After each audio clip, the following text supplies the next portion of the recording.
Johnson getting down the right-hand side. Can he get a cross in against Keown? Knock it back. Kerry Hughes. Dowie's on the far post if they can really put a big one over. Steve Williams holding his man off well. Harvey. Priest. Black is in there. Back to Williams. Hard one for Richard Harvey. Spinning away.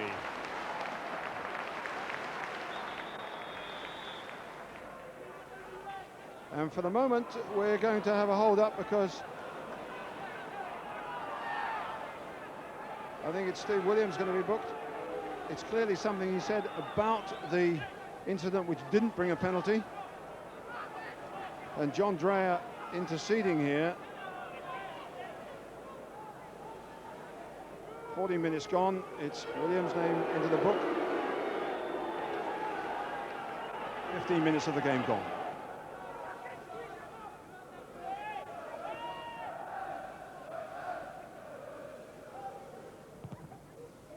That's a really big kick from Southall, away by Beaumont, picked up by Nevin. In for Sharp, and Cotty turns away, but into trouble. A nudge by Beaumont, and this is Hughes. Steve Williams. That's a beautiful ball through the chase. Kingsley Black and Keown. Keown's got it protected, takes it out. Not used to playing in those confined spaces. Williams with a cross. Dowie gets up. Dave Watson, to be fair, did his job. Just prevented Ian Dowie getting in a clean header, but there was a good cross and a good attempt. Nice cross from Williams. Good leap, but the defender's close to him, and that's impossible to get over the top of.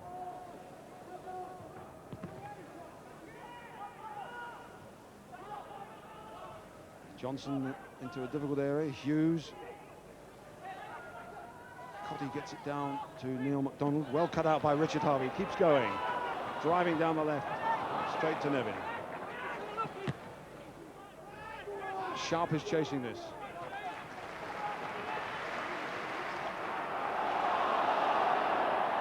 Three goals in the Rumbelows Cup, one in the First Division, but short of goals, basically.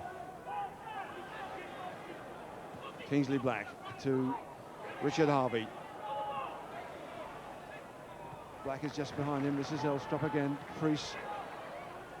Richard Harvey with the cross. Southall backpedaling. In trouble. Desperate trouble. Well, he wouldn't call that a perfect cross.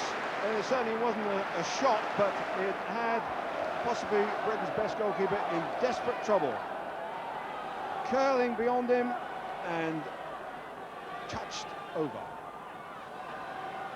Well, Colin Harvey, the Everton manager, his contract is up for renewal at the end of the season, and with the pressure on him and his club, these are difficult times for him. Jim Ryan, of course, things are going rather differently. So Everton coming forward again. Johnson. And out it goes, no threat at all.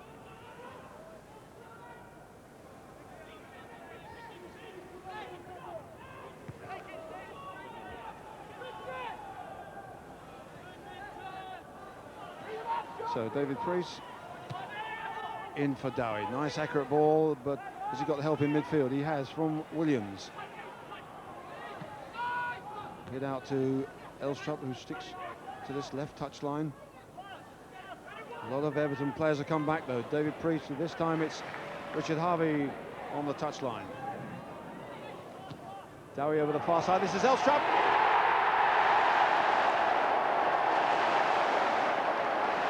Beautifully worked by Luton Town. Not picked up at all by the big men in the Everton defence. And that was a lovely cross. And that's his first home goal since last December. Good cross.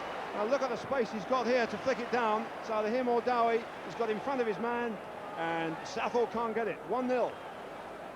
It's a nice ball. They worked it around well. It's a lovely little flick. The player who's stuck on the left wing most of the time pops up again up front. Lars Elstrop, 1-0 to Luton Town with 25 minutes of the game gone. Here they come again. Dowie wants this one. He's going to get it too. No, he isn't. It's offside.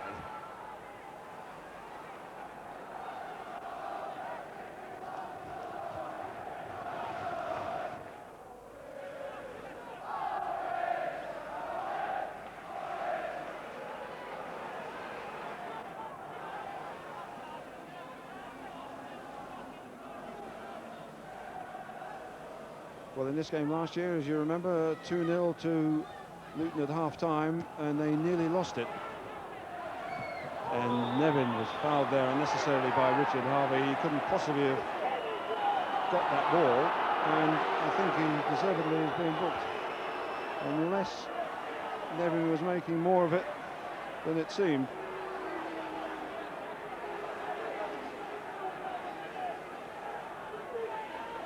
But as Nevin knocked that ball away from the fullback, it was really a Luton ball anyhow. John Dreyer was going to get it, and he's just knocked by Harvey.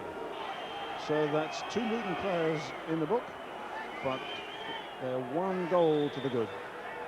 And Steve Williams is saying something to the referee about the very point.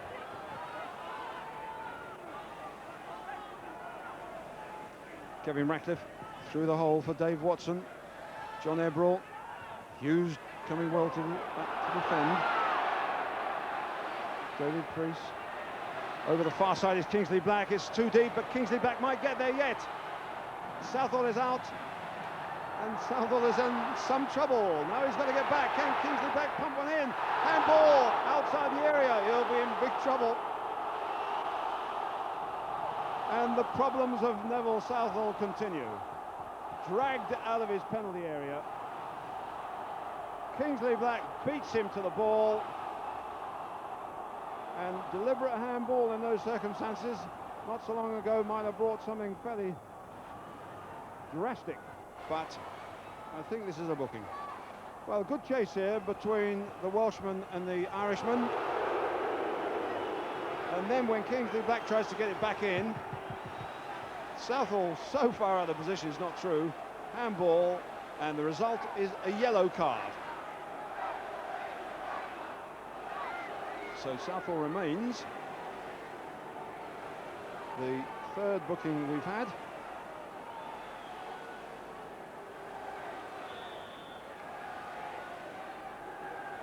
Hughes on the ball. Elstrop and Dowie with Dreyer. Johnson has crept up over the far side. And this is coming for Williams. And Johnson is in there. And indeed, Southall came for that and didn't get it. That's not like the old days of Neville Southall. Man and ball are usually gobbled up. And here comes John Ebrell. Stopped by Kerry Hughes.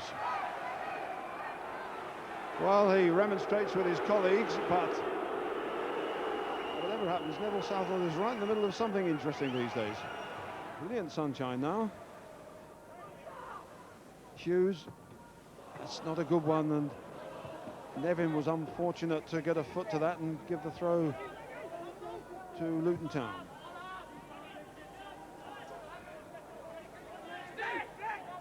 Well, really moody background as we come to the closing moments of the first half here, as Harvey bundles his way through. Kingsley Black. Wide on the right is Johnson. Williams finds him quickly. Can he pick anybody out with his cross? In goes Dowie, and goalkeeper Neville Southall not threatened at all. As the whistle goes for the end of an eventful first half, in which Neville Southall was beaten by Lars Elstrop in the 25th minute. A fine cross from Harvey, a lovely header from Elstrop, his first home goal since the middle of last season. It was very encouraging. It was a little bit spicy. Everton really haven't got going at all. It's been difficult for the referee, Stephen Bell, enjoying or indeed experiencing his first division game. But for the moment, it's Luton Town leading by 1-0.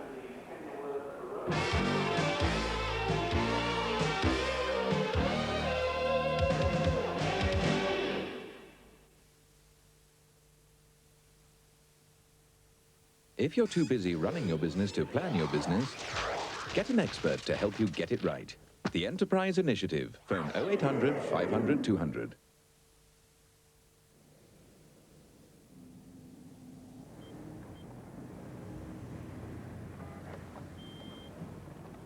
That's it. Where I was born and raised. Well, you didn't go hungry then, did you? Now I'm going to show you where I did my courting. Who says romance is dead? This is where I had my first taste of the finer side of life. McEwen's Export. Has this place changed much? Aye. These days they're letting anybody in. McEwen's Export. It's class in a glass. In order to seduce you away from your usual business airline, Virgin Atlantic will send a free limo to pick you up from anywhere in the UK. Then they'll slip you a free economy class ticket.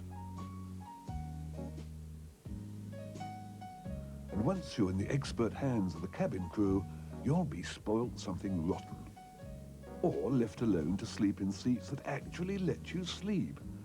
And you get your own personal Sony video thingy, so you can watch the movie you want to watch. The readers of Executive Travel magazine have just voted Virgin Airline of the Year in the whole world. This limo is free and all.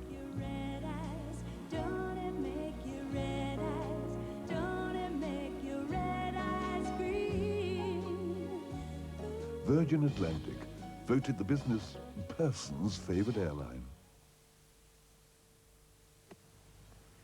How does a champion avoid the rough? Ask Nick Faldo.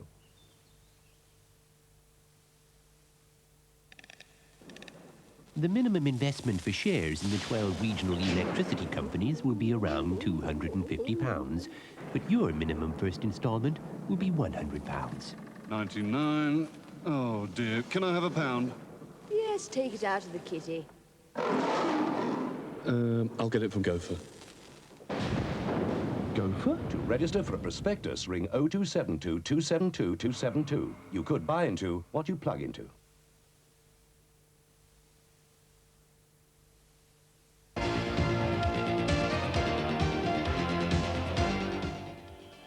Welcome back to Kenilworth Road. Everton kick-off, trailing by that one goal from Lars Elstrup. So far so good for Luton.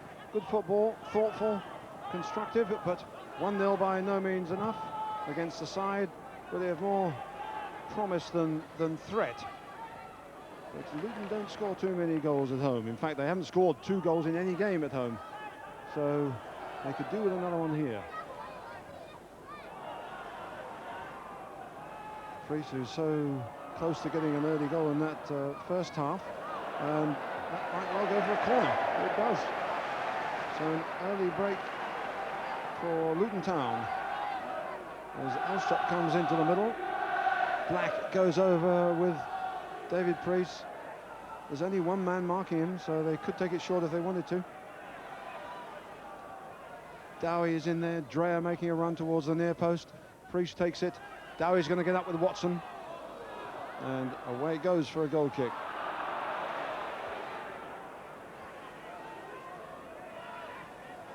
Ian Dowie with his 11 O-levels is beaten by John Dreyer, who's got 12, but the difference is Dowie has got a PhD. Sharp with Beaumont, straight to McDonald, and that's beautifully done. Bowman again, he's having a fine game. That's still in. It's not now, though.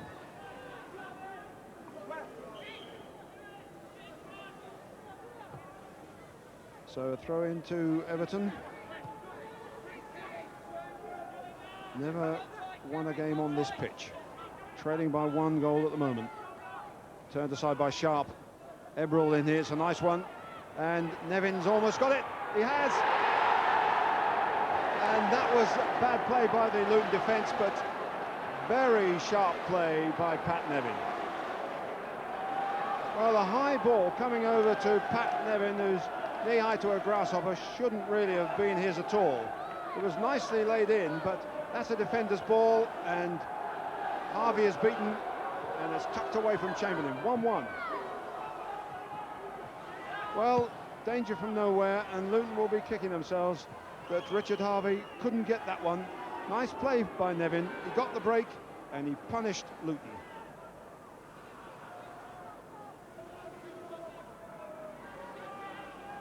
So that's 1-1 now. Pat Nevin with his 4th goal of the season. That will give Everton some encouragement. They can score a few goals. Scoring goals really hasn't been that much of a problem. Conceding them has. Now then, Nevin against Richard Harvey. Sharp gets in there trying to turn it into Cotty's path, and Ebrel was coming in from the right-hand side. No, Adabel rather. Another bit of possession for Everton. Adabel to Pat Nevin. Back to the Dutchman. Chance to get a decent cross in. Nevin again battling here with Hughes. And Hughes takes it out for a corner. And Luton for the moment pinned back. After that, Nevin equaliser. Everton's 3rd corner. Dave Watson is in there. Sharp on the near post. Up goes Sharp and flicked on. And Cotty with a header that was certainly on its way, but well pulled out by Chamberlain. Well, good corner. Big men getting up, flicking it on to the little guy at the back, but he couldn't direct it past Chamberlain. Johnson trying to get away from Adderveld, picked up by Neil MacDonald. Johnson going again. Reese Williams, now Kerry Hughes, now they're Dowie. Off the knees of Neville Southall. Good drive. Good save too, though.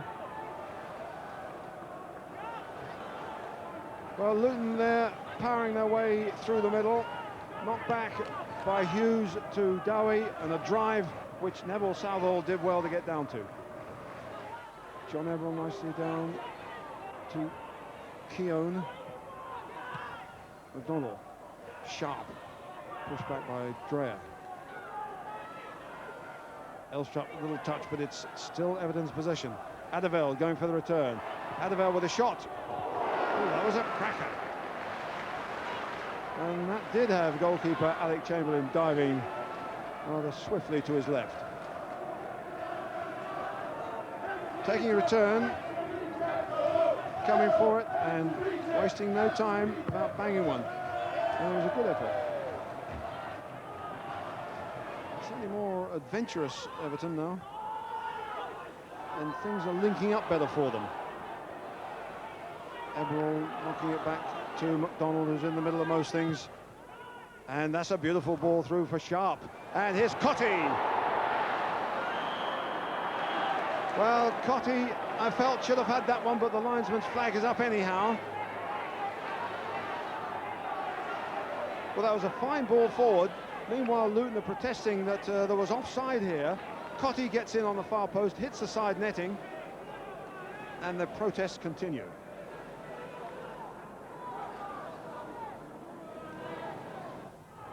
Priest again under pressure. The marking in midfield is so tight. The pass has got to be good, but now there's a possible break here for Kingsley Black with Priest on his left-hand side. He takes on Dave Watson. Gets himself in a bit of trouble. Free kick.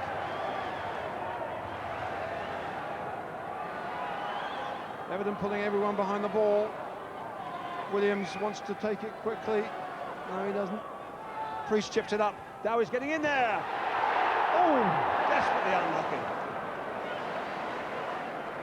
Very quick thinking there by Luton Town. David Priest got a foot under that one. Dowie powered forward. Out came Southall, and a clash of bodies, and it was fortunate for Everton that it just went wide of the post. Well, I don't know whether you call that a save, but had Southall not been there, it certainly would have been a goal. So that is brave, strong goalkeeping, and Ian Dowie would no doubt support that view while he gets treatment from Dave Galley. So Neville Southall's had a fairly eventful game, and there's plenty of time for more dramatics yet. 16 minutes of the game left. A corner for Luton, their sixth. Dowie gingerly on his feet. Dave Galley is off the field. The sun is shining brightly, making it difficult for the players to see the ball clearly. And Dowie gets up, but it's a good header by Dave Watson. Priest, Black, and Rees, and Dowie over the top. Dowie came on to that one and wasn't able to get over the top of it. He was still moving as he headed it, flicked on by Jason Rees, and just too strong and over the top, frustratingly. Well, he's still recovering from that knock by Neville Southall, a player, of course, who through much of the season has been playing on a broken toe.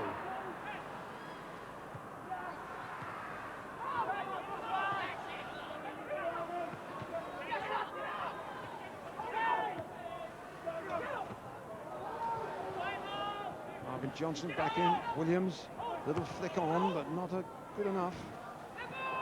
Beaumont did well. That was a foot, not a hand, although the appeals were pretty strong.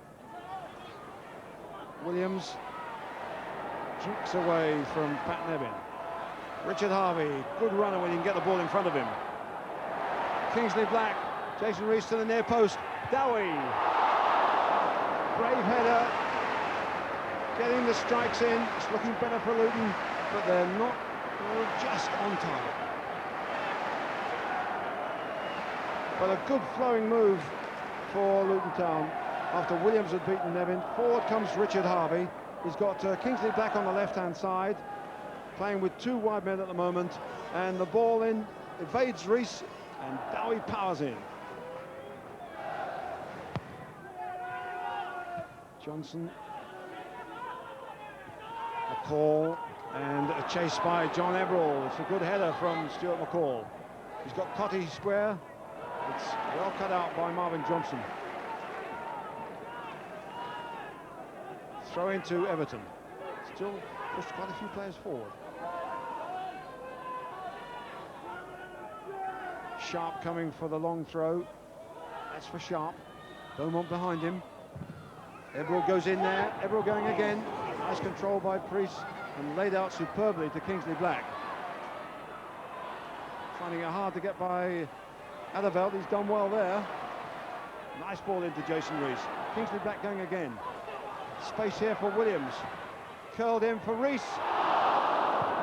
It's too strong, but he was certainly in a good position. If only he could have brought that one down. But he was travelling so fast. Good move. Wide to Williams. Williams can pick a player out, and the one he picks is Rees, and he was flying when he hit that. Can Luton do it in the closing seconds? Throw in at least.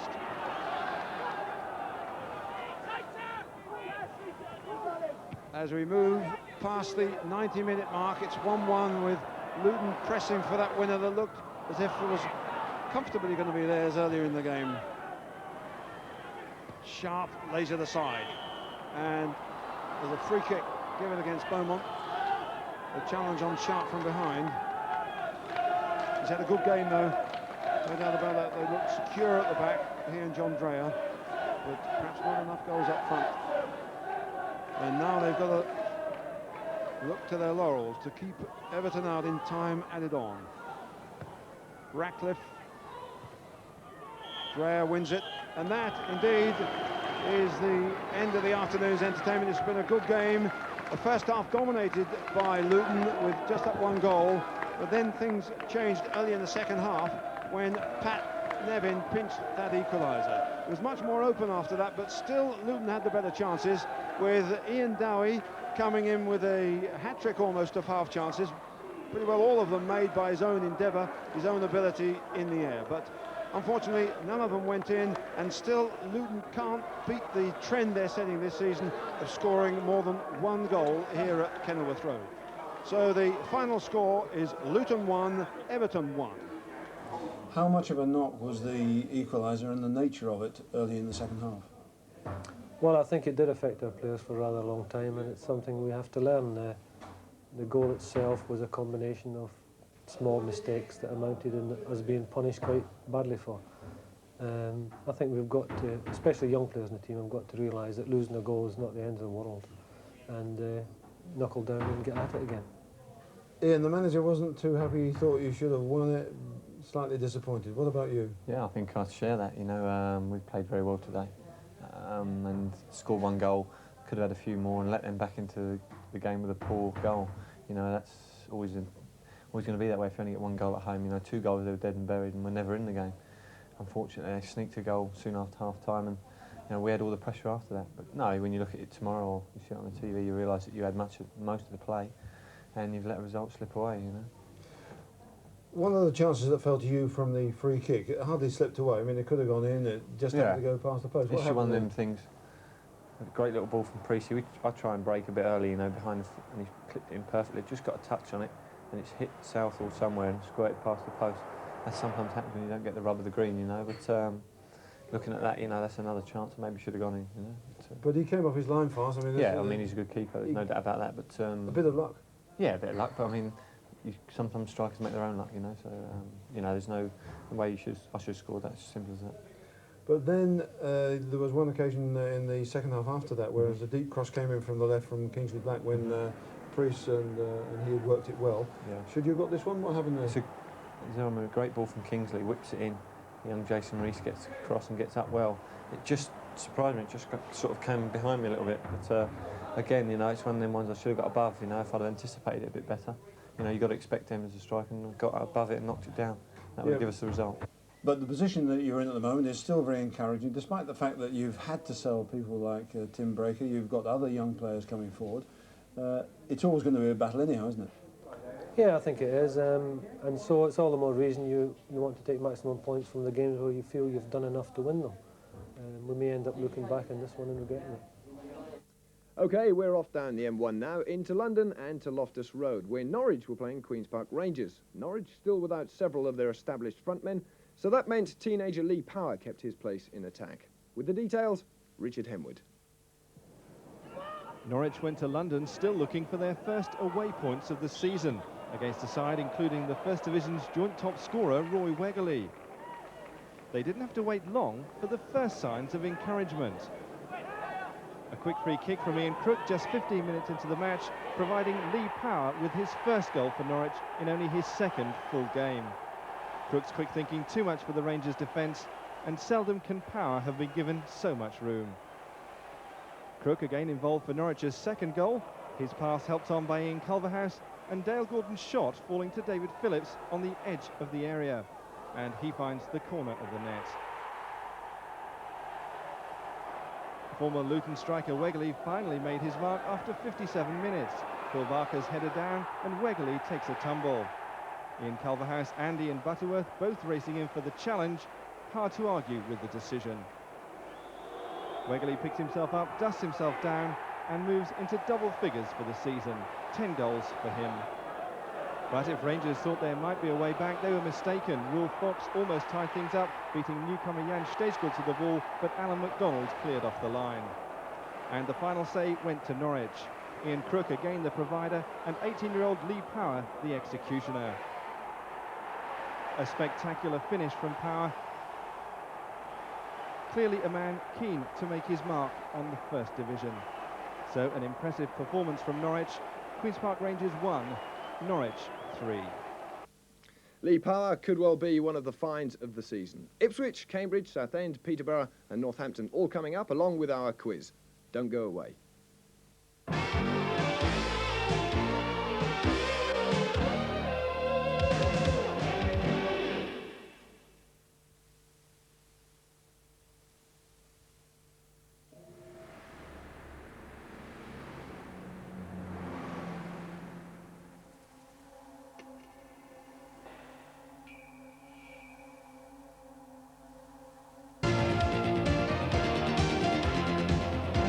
Welcome back. Before another flurry of news and goals, the results of last week's quiz. The test was to name 4 goal scorers of yesteryear, the late 70s in fact. A very good response, more right than wrong.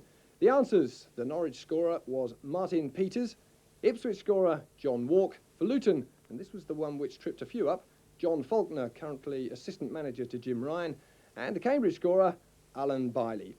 And here are the winners: Mr S Hodge from Luton, CJ Dilley of Biggleswade, Glenn Lubbock of Moulton Constable and A. Martin from Beccles.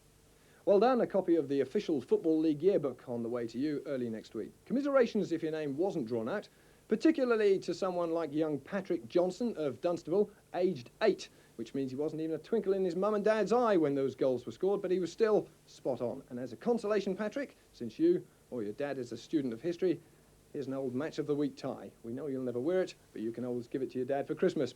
Right, today's quiz, the prize this time, copies of Trevor Brooking's Football Annual, published by Pipkin Press in Northampton, and that comes out next week. Some more goal scorers, and in the last clip, the goalkeeper. Away by Ipswich again, Stephen. Oh, yes! What a great goal by Steve. They really needed that to Southampton. And you won't see them hit much better than that. It's got the feel of being quite a blood and thunder game, this one, at the moment, as the conditions get increasingly more difficult. Now Billy Bonds found there by Brooking, and the shot way across the goal there. Nodded back in there. And makes it 2-1. He's working himself a bit of space here. And quite a decent cross as Ginn comes in on it, and McVeigh almost takes it off him. Coming in again. That was superb. Scored one already. They're leading 2-1. He's performed miracles here, but Bond has a marvellous reputation from the penalty spot. The Norwich City captain. It's in, but guessed right and came very close, I suspect, to getting it. So there we are. All we need are the 4 names, the 3 goal scorers from Southampton, West Ham and Peterborough, and the Spurs goalkeeper. And the address to send your answers to, on a postcard please, Soccer Special Competition, Anglia Television, Norwich, NR1 3JG. Soccer Special Competition, Anglia TV, Norwich, NR1 3JG. And we'll have the results on Anglia News next week. Right, time now to resume action 1990 style, starting in Division 2, Ipswich Town at Leicester. Ipswich quick off the mark at Filbert Street. 4 minutes gone, David Linnigan's free kick. David Gregory involved in the build-up, and his pass sending Mickey Stockwell clear. He's beaten the offside trap, and it's 1-0 to Town. Well worth the journey. Stockwell, in fact, involved again shortly afterwards. A strong run down the right. His cross evading Ali Moughlan, leaving a great chance for Ian Redford. But an even better clearance from Steve Walsh. But Ipswich were not to be denied. A strong challenge from David Gregory, and Stockwell finds himself in familiar territory, and it's almost a carbon copy finish. 2-0 to Ipswich. Just into the second half now, and Leicester come out fighting. Moughlan fires the ball onto Wright's head, and David Hill handles. David Kelly obliges with an unstoppable penalty kick. So Leicester are back in the game, but their hopes are ended by this incident. Paul Reed's challenge on goalkeeper Craig Forrest brings an angry protest from the Ipswich defenders. Referee Philip Don, in fact, took 6 names during the course of the game. But for Reed, it's the red card. Leicester 1, Ipswich 2. On to the 3rd Division now, and it was only in January of this year that Chris Turner resigned as manager of Cambridge United. He said at the time he'd gone as far as he felt he could do. John Beck took over. He promptly took the club to the quarter-finals of the FA Cup, and then to Wembley, where they won promotion in the playoffs. Well, at the Abbey Stadium, there's a feeling that could be just the start. There are even better things to come.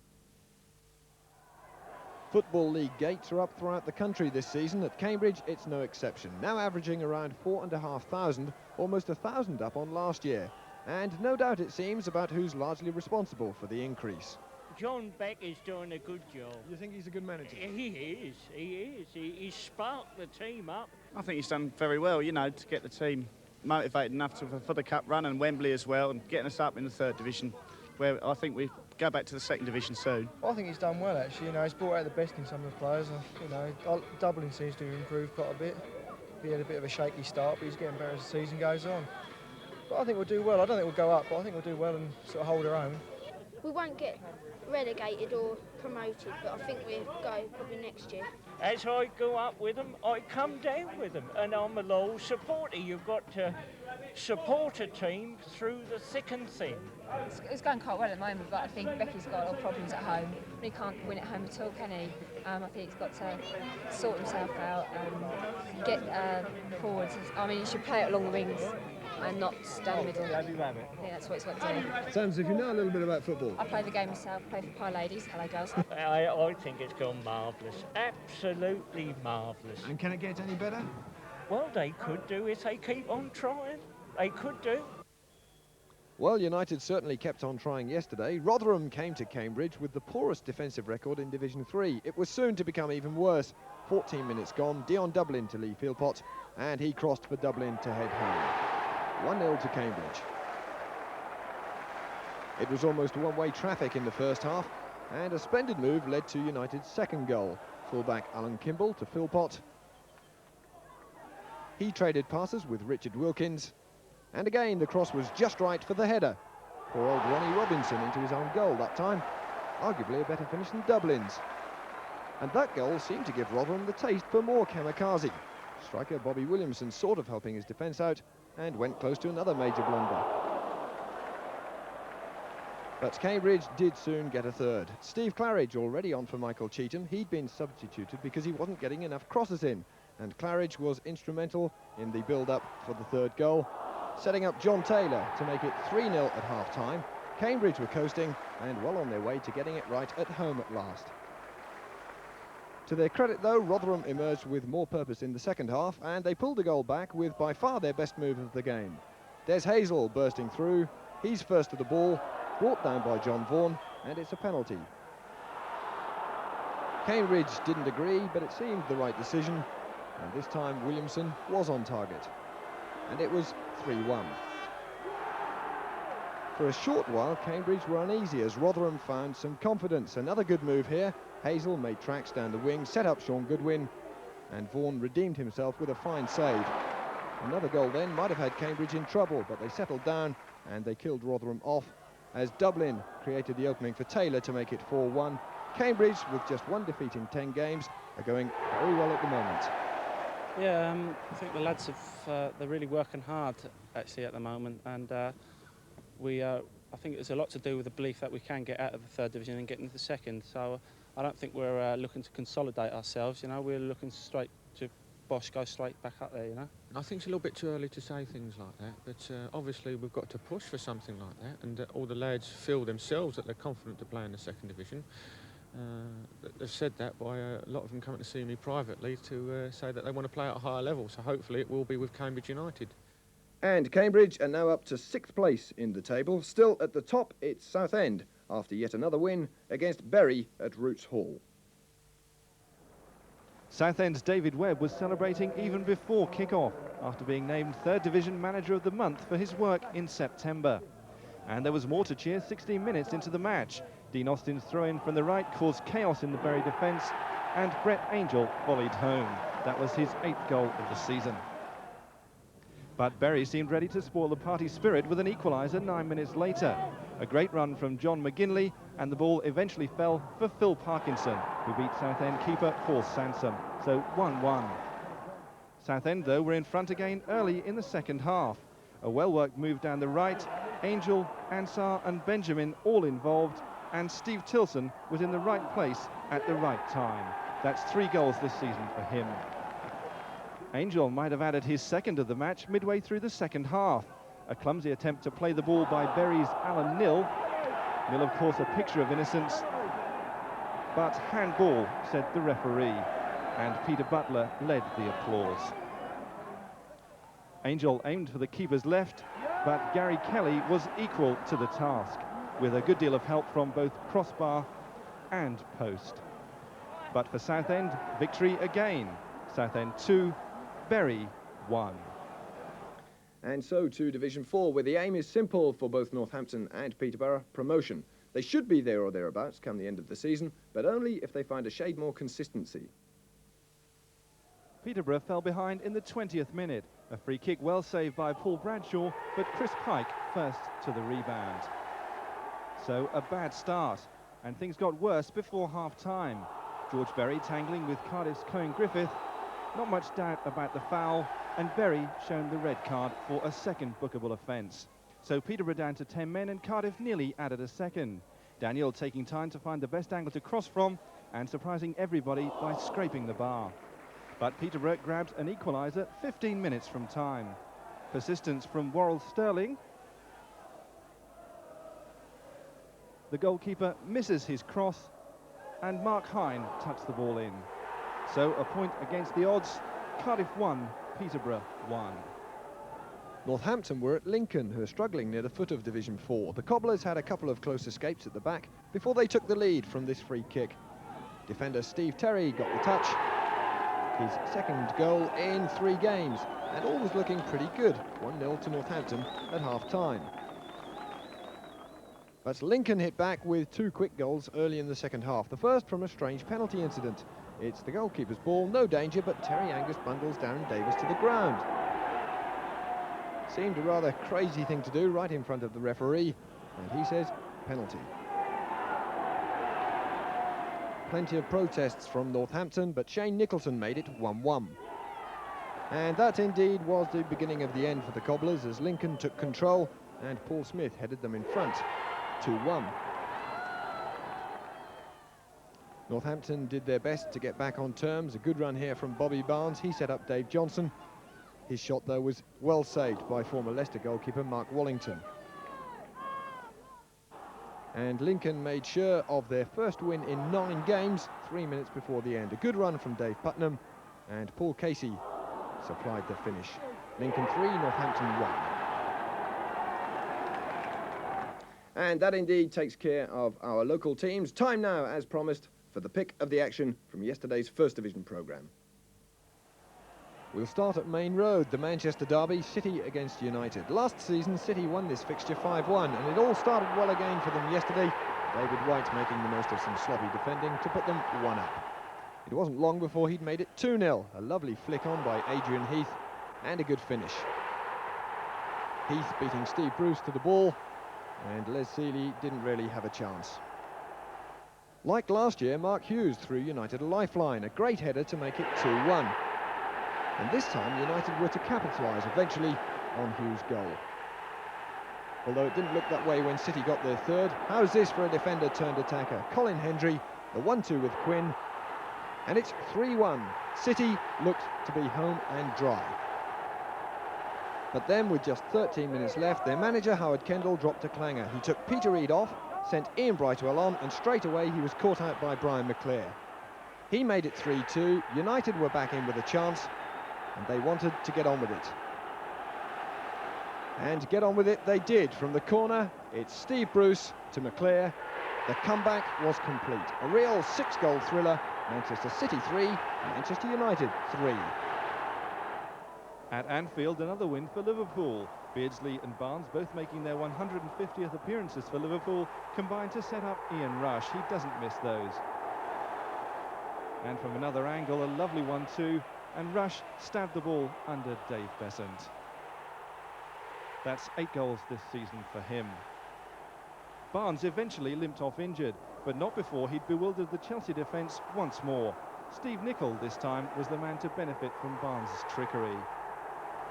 Barnes, in fact, skipping past 2 defenders, avoiding the lunging tackle of another, and delivering the perfect cross for Nicol to head home. But Chelsea refused to stand back and admire the champions. Both sides had a goal disallowed, and former Norwich player Andy Townsend thought he'd pulled one back in the second half with this shot, but Bruce Grobbelaar saved on the line. So 2-0 to Liverpool, and they're still 4 points clear. At the City Ground, Nottingham Forest's Brian Clough was celebrating 25 years in management to the day. And to get the party underway against Spurs, who better than son Nigel? Forest 1 up after 15 minutes. Nigel, by the way, wasn't even born when Dad Brian started out as boss of Hartlepool all those years ago. But Spurs, of course, a veritable galaxy of big names. David Howell's not necessarily one of them, but he turned out to be the star of the show yesterday. Not before Gascoigne proved as efficient and effective on the ground as he is on the ball. He can't do anything wrong these days, but it was Howells who crashed home the equaliser.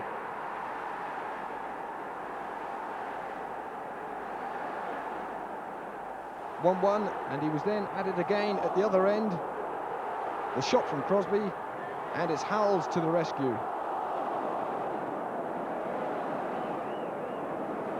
But Howells saved his best to the very end. The last minute, in fact, Naeem's corner, and Howells flung himself at the ball. A worthy winner, and certainly worth seeing again. Flicked on at the near post, and a spectacular header from Howells. It ruined Clough's day. Venables was happy. Spurs stay third. Forest 1, Tottenham 2. And we finish with perhaps the match of the day at Selhurst Park. The no-nonsense style of Palace and Wimbledon has won them few friends, but this 9th-minute shot will no doubt have helped Paul McGee's popularity rating. A sweet turn by McGee, but Nigel Martin was caught off his line. But it takes more than that to stir the Wimbledon bench. Jeff Thomas, though, may have done just that after 13 minutes. Ian Wright it was who created the opening, and Thomas was on hand to head the equaliser. That's 1-1. Into the second half now, where the action became fast and furious. Ian Wright again created panic in the Wimbledon defence, and John Humphrey was on hand to pick up the pieces. So it's 2-1 to Palace. Just 13 minutes from time now, and Palace were back on the attack. Mark Bright headed down, and Andy Gray this time provided the finish. 3-1 now to Palace. 4 minutes later, and it was John Fashionu's turn to take centre stage. He held the ball up, brushed off the challenge of Jeff Thomas, and finished with the most delicate of chips. 3-2 to Palace. 8 minutes from time, and Palace restored their 2-goal advantage. Throw in on the left, and a well-timed volley from Mark Bright. That's 4-2 to Palace for those who can't keep up. And just time now for Wimbledon to add another. The high ball into the area fell eventually to McGee, who hit his second of the game. So the final score, a breathless Palace 4, Wimbledon 3. And that indeed is just about where we leave you. The live matches return to ITV next week, starting with Spurs and Liverpool. Don't suppose we'll get to see too much more from the teams in our region, but you can, of course, keep up to date with what they're doing on Anglia News throughout the week. Enjoy the rest of the season. Goodbye.